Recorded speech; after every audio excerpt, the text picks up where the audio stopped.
35-36 मंत्री बनेंगे, उसमें 15-16 जो भाजपा के होंगे, 14-15 होंगे इनका जदयू के। महिलाएं तो इतना ज्यादा उग्र होकर के वोट की हैं कि अपने मर्द को उन्होंने नहीं समझा, अपने हस्बैंड को भी नहीं समझा।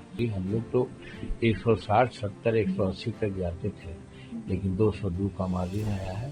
ये नीतीश कुमार का काम और नरेंद्र मोदी जी का समर्थन। कभी भी नहीं मंत्रालय मांगा है और नहीं मंत्री पद मांगा है, जो मिला है उसी में संतोष किया है। अब हम सिर्फ इतना ही जानते हैं कितने मंत्री बन रहे हैं, उसका नाम तो आ ही रहा है कि 35-36 मंत्री बनेंगे, उसमें 15-16 जो भाजपा के होंगे, 14-15 होंगे इनका जदयू के, और 3 होंगे लोजपा के, और एक होंगे हिंदुस्तानी अवाम मोर्चा सेकुलर के और रालोसपा के। इतनी बातें लगभग समाचार पत्रों में या मीडिया में देखी जा रही है।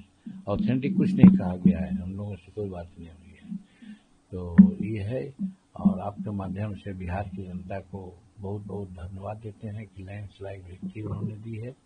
और इसके श्रेय प्रथमतः तो मैं प्रधानमंत्री को ही देता हूँ। प्रधानमंत्री का एफर्ट्स, बिहार के प्रति उनकी नजरिया, पूर्वोदय का उनकी कल्पना, जिसमें बिहार को भी उन्होंने माना है, और नीतीश कुमार उसको इम्प्लीमेंट किए बहुत ईमानदारी से।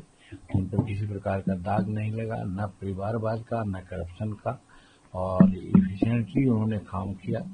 और महिलाओं के लिए, विद्यार्थियों के लिए, आशा के लिए, और दिव्यांगजनों के लिए, वृद्धों के लिए जो काम हुआ, इसका बहुत बड़ा असर पड़ा है। इतना असर पड़ा है कि महिलाएं तो इतना ज्यादा उग्र होकर के वोट की हैं कि अपने मर्द को उन्होंने नहीं समझा, अपने हस्बैंड को भी नहीं समझा। हस्बैंड कहीं जा रहे हैं कि जाएं, लेकिन महिला नीतीश कुमार यानी एनडीए को वोट लोग दिया है। इसके चलते जो हम लोग सोचते थे उससे ज्यादा सफलता मिली। हम लोग तो 160, 70, 180 तक जाते थे, लेकिन 202 का मार्जिन आया है। ये नीतीश कुमार का काम और नरेंद्र मोदी जी का समर्थन, ये दोनों मिल करके डबल इंजन की सरकार को लोग ने वहाँ अच्छा समझा कि डबल इंजन की सरकार चल रही है, बिहार का विकास हो रहा है। 5 साल और मौका दे दिया जाएगा तो डबल इंजन की सरकार बिहार को विकसित प्रांतों में ला करके रख देगा।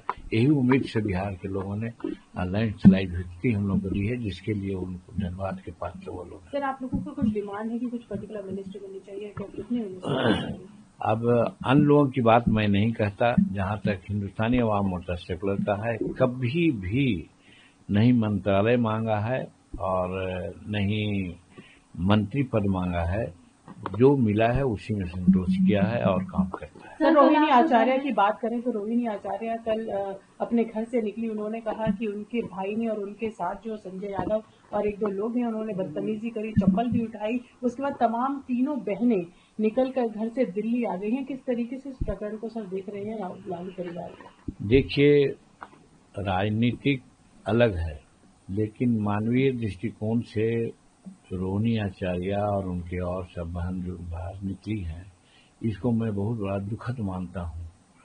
हमारा परिवार जो संयुक्त परिवार है, सब चलता है, और खास करके बहनों को विशेष करके तरजीह दी जाती है।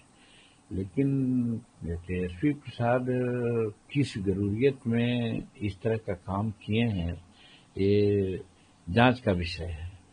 और हम लोग तो पहले भी कहते थे, वो अनाप शनाप बात बोलते थे, तो हम लोगों को यही लगता था, हम लोग भाषण में देते थे कि जो एक नॉर्मल आदमी होता है वो इस प्रकार की बात नहीं बोलता है जिस प्रकार की बात तेजस्वी बोल रहे हैं। इसलिए तेजस्वी के बातों में आप लोग नहीं जाइए। नीतीश कुमार और नरेंद्र मोदी जी काम कर रहे हैं, उस पर आप लोग जाइए। और लोग उसी पर विश्वास किया। तो मेरा कहने का मतलब है कि तेजस्वी प्रसाद, सही बात है कि सबसे पहले अपने भाई को, बड़े भाई को घर से निकलवाया, और फिर अब बहन लोगों को निकलवाया। उस बहन को इसने किडनी तक दे दिया, और उस बहन को कहता है गंदा किडनी दे दिया, पैसा ले लिया। ये शर्मनाक बात है। इस चीज को तो हम समझते हैं कि बिहार की जनता बर्दाश्त नहीं करेगी। और हम तो व्यक्तिगत रूप में कहते हैं कि हम इस प्रकरण से बहुत दुखी हैं और बहुत संवेदना हम व्यक्त करते हैं रोहिणी आचार्य के प्रति। सर, आपने कल कहा था कि हम कोई पद नहीं मांग रहे हैं, लेकिन धर्मेंद्र प्रधान से आपने मुलाकात की, कोई कसक जो रह गई है आपके मन में, आपने बोला था, तो वहां जाके पूरा हुआ वो कसक? देखिए, कसक तो रही है, इसकी चर्चा हमने किया है। हम कोई एग्जॉर्बिटेंट बात नहीं करते थे, जैसा कुछ लोग बोलते थे। आज 10 वर्ष की पार्टी हमारी हो गई है। 2015 में गठन हुआ है और 2025 आज हो रहा है। अभी तक की स्थिति यही हुई है कि हम मान्यता प्राप्त पार्टी नहीं हो सके। हम रजिस्टर्ड पार्टी हैं। इसमें कहीं कहीं हमको अपमानित होना पड़ता है। जैसे इलेक्शन कमीशन यहाँ से जाती है, वो पॉलिटिकल पार्टी को बुलाती है, तो पॉलिटिकल पार्टी में हम गिनती नहीं आते हैं, हम तो क्षेत्रीय पार्टी आ जाते हैं, तो वहाँ पर दुख होता है। फिर अब चुनाव हुआ, वोटर लिस्ट का बंटवारा हुआ, वोटर लिस्ट जो रजिस्टर्ड पार्टी होते हैं, इनकी मान्यता प्राप्त होते हैं, उनको मुफ्त दी जाती है, हमको नहीं मिला। तो हमको ऐसा लगा कि साहब हमको उतना सीट चाहिए, और उसका हम बहुत वैलिड ग्राउंड दिया था कि 2020 में आपने 7 सीट हमको दी थी, हम 4 सीट जीते थे, मैंने 60% से एवं मेरा स्कोरिंग रेट था। अगर आप 15 सीट देते हैं तो 4 दूनी 8 सीट हम जीतेंगे, और 8 सीट सफिशिएंट है मान्यता प्राप्त होने के लिए। इसलिए हमने उनसे गुजारिश की थी, प्रार्थना की थी एनडीए के लोगों से, लेकिन उन लोगों ने नहीं सुना। कसक इसी बात की थी, और आज भी है।